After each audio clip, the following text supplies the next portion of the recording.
I'm now a preacher now for real. It's not just Reverend Devon as SmackDown.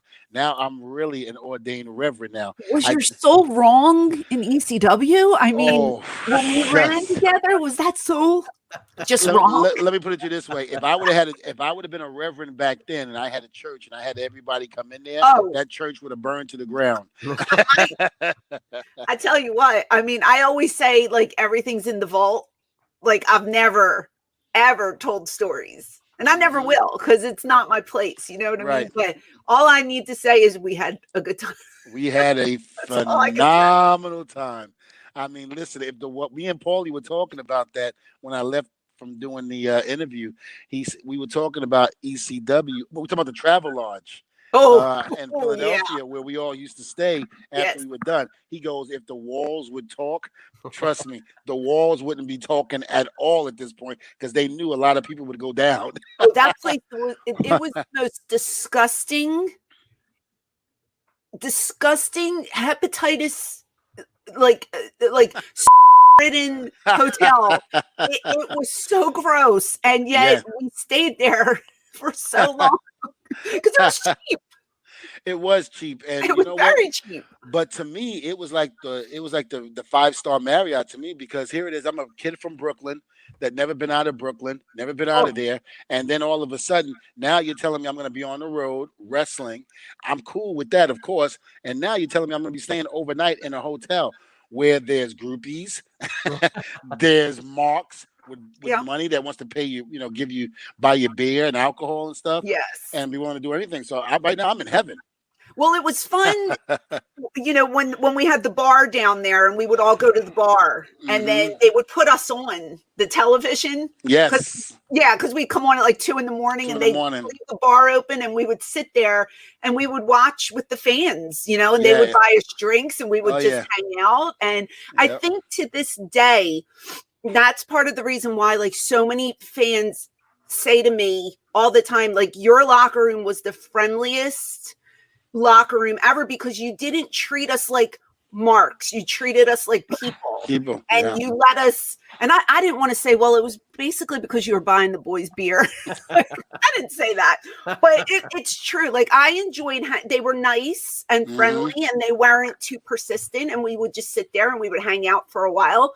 And they were fun, and it was a good time. And to this day, they always say ECW was so you guys were approachable and you were pleasant to be around. You weren't like, oh, get out of here, you stupid Mark, because some people didn't want to be bothered, and that's the truth. The opposite. We're like, hey, come on in, the more the merrier. There'd be like 20, 30 of us, 2:00 in the morning, and just I could go on and on. There were so many memories that I have of just hanging out. And like you and I said this on your show too, like you and I clicked from the beginning and we did. We were really close, like we talked in and out of the ring and I was heartbroken when you left, but I understood why. Right. Like some people had animosity when guys would leave, because I stayed there till the ship sunk. I didn't want to let go. I was just fighting to survive, and I would tell them like,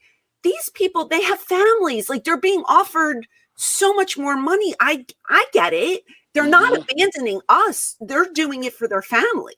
Yeah. And, it really helped me a lot because, it hurt me, but it helped me because I tell you what, we were making very good money, the last 2, maybe 3 years of ECW really was. It was really a good time.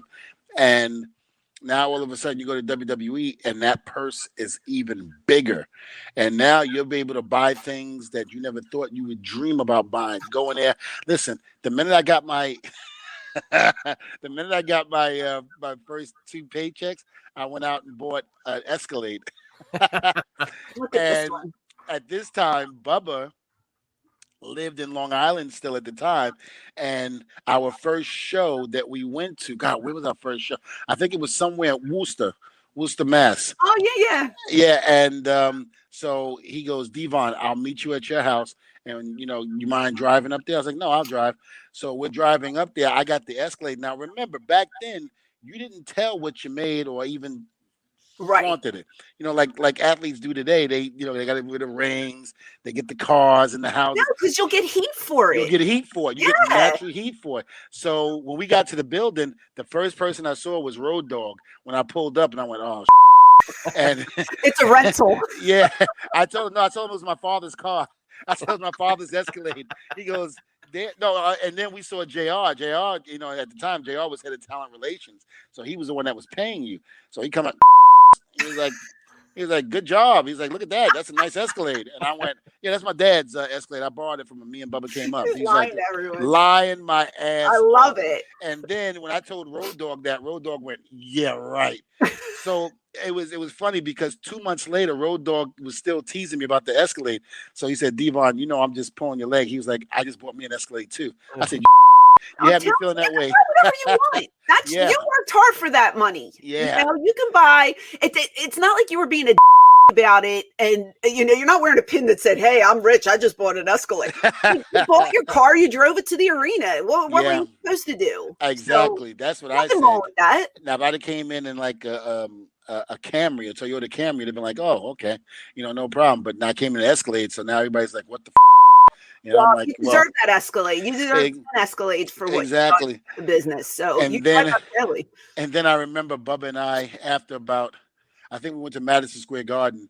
We were doing our first Garden show, and it was me, Bubba, and The Rock versus DX. It was Hunter, Road Dogg, and X-Pac. And he goes, "I'll meet you at your house again." I was like, "All right, cool." He was like, "Well, what happens if you roll up and they see it?" I'm like, "Look, we're headlining main event, Madison Square Garden with The Rock and Triple H." I said, "You think I give a damn?" I said, "Right now, I'm living the dream. This is my car. It's not my daddy's car." Exactly. He just started laughing. He's right. I mean, you're right. Actually. Yeah, at that point you can buy whatever you want. Yeah, so I mean, it was fun times like that I do miss terribly. And when people ask me all the time, "Do you still speak to Bubba?" Yeah, we speak, but not as often as we used to, because he has his life too. He's living in Connecticut. He has his podcast and his radio show and all of that, and he's got the school up there, and I've got mine over here. I got a detailing business in Fort Lauderdale as well. I'm doing that. So between me being a reverend, the detailing business, 87 kids and 87 jobs. Listen, I did exactly what the Bible told me to do. Okay, be merry, fruitful, and multiply. And that's exactly what I did. Because I figured this way: if I put one of them little bastards in timeout or on punishment, they're gonna turn on me. So one of them is bound to understand what I did and take care of me when my ass get old. Listen, you're a good father, and that's the most important thing, right? Exactly. It doesn't matter if you have 100 kids. You take care of 100 kids, you're a good father. I ain't never asked for no help from nobody. That's right. That's right.